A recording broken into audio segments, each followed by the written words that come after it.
mean, as a filmmaker, as a human being, as a member of a humanitarian community, my head is always buzzing with so many questions. And I think we bottle it down to some spiritual inquiries, some religious ones. There's always been a debate about these two terms, religion and then spirituality. There are people who feel like, I'm not religious, I'm spiritual, and I'm not quite sure they know the meaning of that. But they use it because sometimes terms are just thrown around. To those people who are at the crossroad between religion and spirituality, what is your answer to that dilemma?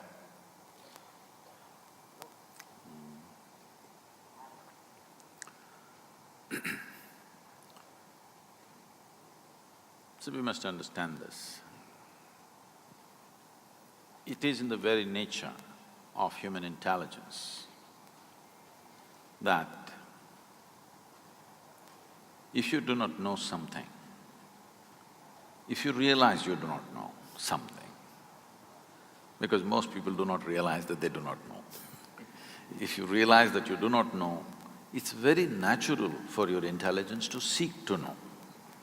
It doesn't need a guru, it doesn't need a scripture, it doesn't need somebody to introduce that to you. It is in the nature of your intelligence that you wish to know. There are lots of experiments to show, even mice, if you leave them in a place, within 2 minutes, they will research everything in that space. For their own reasons, of course. For survival reasons, they, inquire into everything around them to find out how the place is.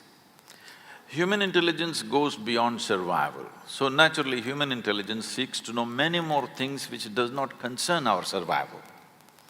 Yes, we are concerned about survival till a point, but once that's taken care of, we cannot rest. We want to know more, endlessly more. The more we realize we do not know, the more the longing to know.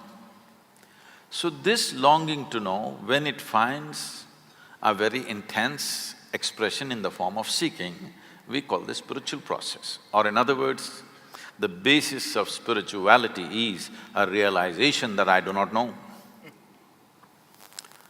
But the moment you say, I'm religious, you refer to yourself as a believer. When you say you're a believer, what you're saying is, everything that I do not know, I will make it up. How I make it up? Whose help I seek to make it up? Maybe varying from person to person, somebody makes it up with scriptural assistance, somebody makes it up with the assistance of a priest or a pandit or a guru or whatever. But you seek some authority. You kind of make a compromise in your life that instead of truth, you settle for an authority as the truth. Spiritual process means truth is the only authority for you. Authority is never the truth for you. So these are two different aspects, unfortunately spoken in the same breath most of the time. Right. So, I would say spiritual process is far closer to scientific inquiry. See, even the fly is trying to investigate me. Trust me, I'm not investigating, I'm just inquiring. No, And I wish I was the size of that fly. I did not anyway. use the word investigation in a negative way, nothing wrong with investigation. Yes, totally. Investigation means you want to know the truth. Right. Maybe it's done little forcefully like a fly. Right. It's coming to you now. That's all I get these days. No, if you get to fly, what more? Yeah, so well, you manage pretty well. I have a fear of turbulence, so flying is not really on my top 3 things to do in life. So, spiritual process does not demand belief because belief and spiritual process cannot go together. Spiritual process is a constant inquiry.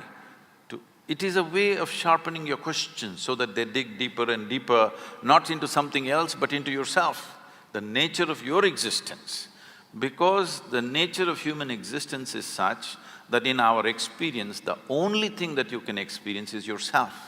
You actually believe you're experiencing many things, but you only know everything the way it happens within you. You do not know any other way.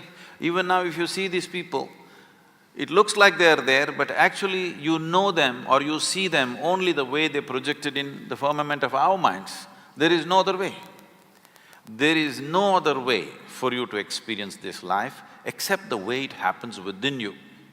Now, spiritual process is a constant effort to see that the way that it happens within me is not a distorted vision, that my mirror is not a wonky mirror, it is a plain mirror, that it shows me things the way things are, it doesn't distort anything.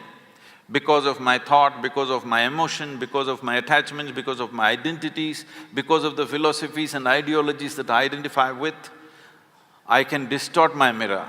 Now I deprive myself of all that so that I have a plain mirror and I get to see everything just the way it is. This is spiritual process.